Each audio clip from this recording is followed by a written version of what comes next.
Well, well, well. Speaking of Stuart, I've got some bad news. Uh-oh. Yeah, our fantasy doctor was knocked out of the playoffs last week. Wow. By our show's producer. Oh, boy. Really? Yeah. Behind-the-scenes guy. Yeah. So that got us thinking.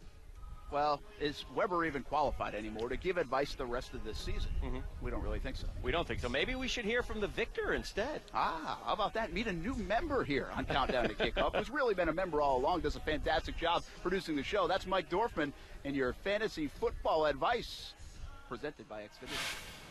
I'll be honest, Brett and Dan. I lucked out. I was down big to Stewart on Monday night, but I got bailed out by Tannehill and Landry. I'm no Dr. Fantasy. Maybe I can help.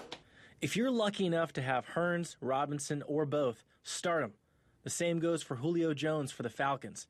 They likely got you to the playoffs, so why bench them now? We could be in for a shootout today. That's why you should also sit anybody playing running back for the Jags, whether it's Denard Robinson or Jonas Gray. And if you picked up Gray to win a playoff game, you must be desperate. Don't play either defense. The Jags D may have looked great last week, but don't pin your season on them or a shaky Falcon squad. Beating Stewart this week was a surprise. But the real icing on the cake would be to take down Hicken in the finals. Fortunately, I got to get there first. I'm facing a photojournalist this week who auto-drafted.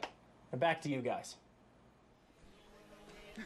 Yeah, that's right. I'm He's already still talking standing. trash about the next week, I think. I've got my work cut out for me. Tavon Austin did not get me off to a good start. Well, here's the deal. We put the show under the microscope all the time, but now Dorfman, now that you've met him, he's under the microscope. We'll see who does better, Right. Weber or Dorfman. We'll see if Weber comes back into the fold next week. A reminder that all the games, all year long,